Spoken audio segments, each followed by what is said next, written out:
she not really going too much worry about how you take it. However you take it is going to be up to you. But I remember reaching out to her. I remember us actually being at her house together, and we were talking, and I'm like, hey, what do you think about, such and such coming, for Thanksgiving?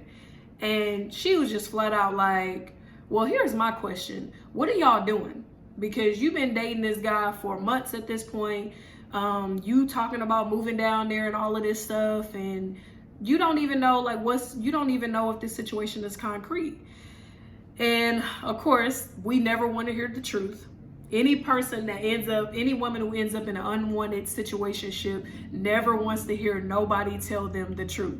Because when she's telling me all of this, I'm like, we good though, we talked and, we figuring things out. I'm trying to come up with all of this stuff. Meanwhile, she's like asking definite questions that require definite answers. And I can't really even give her no answers because I don't even know. I'm asking her, she's asking me all these things and I'm just like, well, I think he feels like this and I think he feels like that. And she's like, look, if you don't know for sure what y'all are doing, I don't really see no purpose in him coming for Thanksgiving. And I'm like, dang, well, she kind of got a point. She told me, I'm going to leave it up to you. If you want him to come for Thanksgiving, he's welcome to come for Thanksgiving. But if he does, I'm going to have a conversation with him. So I'm like, oh, I don't know how this is going to go because, again, she's going to ask definite questions that require definite answers. You don't have the right answers to the questions that she's asking. It's not going to be a good situation. So I reach back out to him. I talk to him about it. And he says again, he wants to come. Anybody who's ever been in a situationship waiting to be chosen by somebody, this is like music to your ears. So this is the moment that you're kind of trying to reconfirm. You're trying to almost help yourself to believe that there's more to the situation than meets the eye. Why would he come and spend Thanksgiving with me and my family when he could easily go and spend it with his own family? He must feel some type of way about me. He must really care about me. Maybe he just don't know how to show it. All these different things and all these different thoughts are going through my mind, and I'm feeling more positively about the situation, of course. So Thanksgiving comes, he comes down, we have a nice visit. It used to be a tradition for us to go and Black Friday shop. So we all went Black Friday shopping, my family and him. Again, my family loves him. They get along with him well. We all have a really good sense of humor. So we having a good time. We laughing, we talking. And I remember getting back, and before I was going to be driving back to Belleville, which is where I lived, from my hometown, my grandmother pulled him off in the corner to talk to him. And I'm literally on pins and needles in the other room because I'm like, Lord, what is she about to say to this man? Because if he don't have the right answers, this relationship is over. I'm not thinking about the fact that it was never a relationship anyway, but I'm just thinking depending on what she says, that really determines if me and him are gonna be even in a situationship from this day forward. So I'm kind of I keep walking past the door, because I'm trying to hear what's going on. I'm trying to listen. I got my ear up against the wall and stuff. I'm trying to hear through the walls what's going on. But so when they finish talking or whatever, he comes out and he's, acting like everything is cool. So I'm like, okay, well, maybe the conversation went well. We good. You finish out the rest of the weekend. Everything's great. He flies back home. And once he's back home, my grandmother calls me. And she's like, I had a conversation with such and such. And she was like, I'm just really not feeling too confident about him. And I'm like, really? I'm like, he didn't seem like anything was wrong. I don't know. What'd you ask him? What did he say? So she begins to tell me hey, I asked him, what was the deal? If you were going to be moving there, what was y'all plans? What was y'all intent? And he really just didn't know anything. She was like, he pretty much just told me he really wasn't sure about a lot of things. And I'm gonna tell you right now, that hurt me to the core. I was just like, how can I be so sure about this guy? And he seemed so sure about me, but not be. How is it that we have this great of a connection and chemistry, but this person doesn't know if they want to be with me or not? And side note, let me just tell you this, ladies. If you are ever in a situation with a man and you guys seem to be vibing, the connection seems to be there, you guys seem to complement one another, but for some reason they are not comfortable, they do not want to have the conversation of commitment or anything, you need to understand that for whatever reason, they've already decided that you weren't the one. not only are you not the one in like marital terms, but you're also not the one to be in a relationship with. And it could be a number of things. Don't always take that personal to feel like, oh, I'm ugly or I'm overweight, or, you know, I know we women, we tend to go to the extreme, but it is not always about looks. It could be, you know, to be honest with you, it could be something small, like something that you do that he finds to be unladylike. Maybe you curse a lot. And I'm just gonna kind of throw myself out there. I used to curse a lot, and I'm not even really sure why I used to use so many curse words to talk, but I think because I'm sort of a comical person, I almost kind of used it because I thought it made me more funny.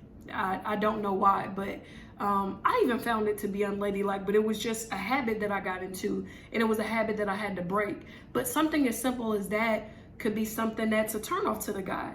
And yeah, you might think, well, why did he just stop talking to me? And why didn't he just, you know, cut off the dating situation at that point? But there still might be things about you that draw him in, still things about you that that are undeniable, that connection, if that connection is there, it's kind of hard to walk away from that.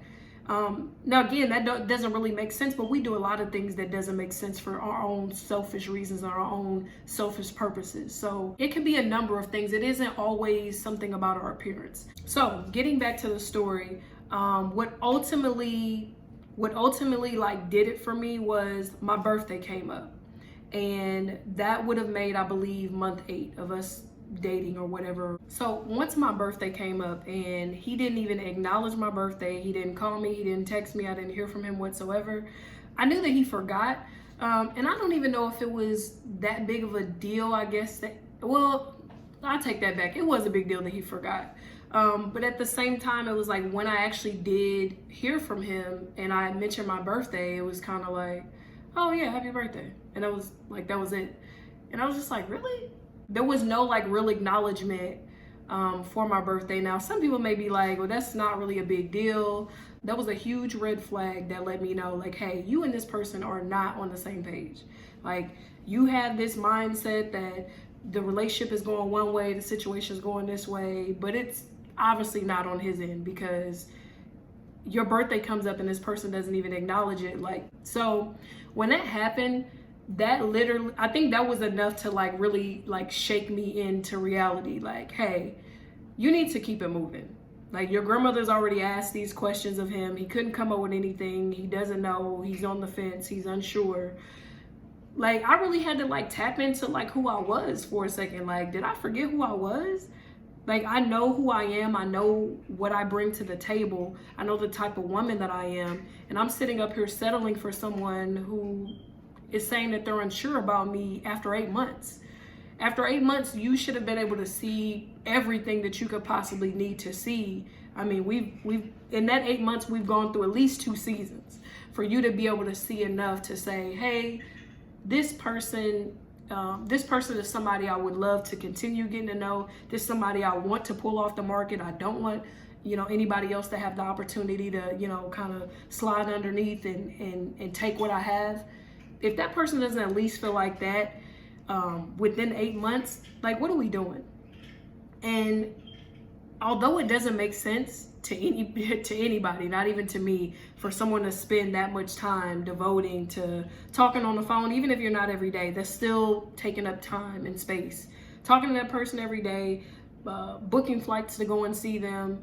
Now, mind you, his job paid for a lot of his flights here, but yet and still, it's like that's still putting time and energy into that situation. Why do all of that if you don't see it going anywhere? Why do all of that if there's no real intent behind that? But again, people have all types of selfish reasons for holding on to people that they have no real intentions for.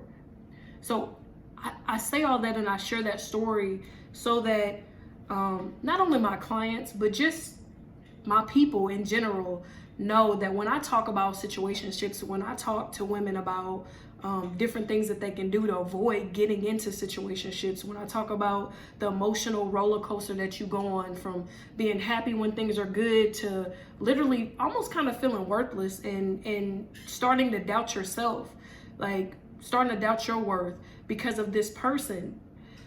I talk about it from a place of experience. I'm not just saying this from this high horse, this judgmental place, but I'm talking about something that I know, something that I've experienced for myself.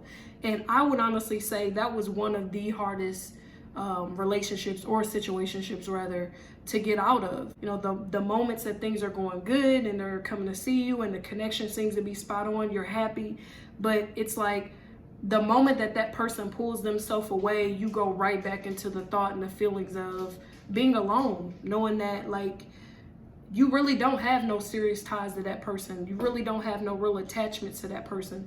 And then in those situations, they love to be able to remind you that y'all are not together and they don't owe you anything. They don't owe you an explanation. Don't waste your time with anybody who tells you anything like that, who tells you they don't owe you this and they don't owe you that. It's not about owing anything, but it's about common courtesy. It's about, if you truly care about somebody, being genuine in your approach. And if that person's giving you that type of respect and that type of care, why can't you give that back? You know, being in a relationship is a two-way street. Now, if this is something that you want, look, not everybody is in a place of wanting to be in a relationship, no matter how old you are. Some people just got out of a relationship, just got out of a marriage, and they are just simply trying to have fun. There is nothing wrong with that. I definitely would never advise anybody to hop from one relationship to the next, because you don't end up healing whatever is wrong. Whatever issues that you dealt with within that relationship, you need time to heal. You need time to get past all of that before you then bring somebody else into the mix. But what you don't want to do is get into a situation where you are sitting around waiting on someone to pick you up off the shelf and to choose you. At the end of the day, you need to choose you. So don't spend a whole lot of time investing into something that you can clearly see is not evolving into what you want it to evolve into. So if you know that you're at a place in your life where you're looking for marriage, you're dating with the purpose, or maybe you're not necessarily looking for marriage, but you are looking for something consistent, you're looking for a committed relationship, then don't settle. Relationships are built on a two-way street, a give and a take. And if that person is the one who's taking all and not really willing to give you the things that you're putting into the relationship, then it is a waste of time, and life is short. If you are right now in a situationship with someone and you've been dating for months, Lord forbid you've been dating for years, really sit down and take inventory of how you're spending your time. Are you giving more than what you're getting out of the relationship? Is that person showing you the same commitment and care that you're showing them? Are your efforts being reciprocated? Do they shy away from having the commitment conversation? If you're dating somebody, you know, for 3-4 weeks, a month, 2 months, and they are unwilling to sit and have a conversation about that, that is already a red flag. What you don't want to fall into is feeling like, well, I don't want to stress this person out. I don't want to seem like I'm not understanding. I don't want to seem... You're not going to seem any type of way other than you know what you want in your life and you're serious about whatever that is. Don't allow somebody to make you feel like you don't have a say-so as to what's going on. You don't have a say-so as to your daily actions and your daily efforts. They want to play around, let them find somebody else to play with. This person and what you guys are doing, does it align with what you truly want? And if the answer is no, then that means you need to get out of that situation immediately. Don't waste another day, another second of your time, because time is precious. So I want you guys to start choosing yourself, making yourself a priority. And if that person is not willing to choose you, make sure you choose yourself. At the end of the day, you are responsible for you and your well-being. So I hope that advice helped somebody today. If it did, please click the like and share button. Share this video on your social media. Get this information out, because again, this is a hot topic. This is something that a lot of my clients are dealing with. And I just really want to see my women win. I want to see us in situations that benefit us, situations that help us enhance who we are, that build us up, not tear us down and make us question ourselves or who we are or what we bring to the table. So that's it for me today. I hope you guys enjoyed the video. Thanks again for tuning in. Until next time, you guys be blessed.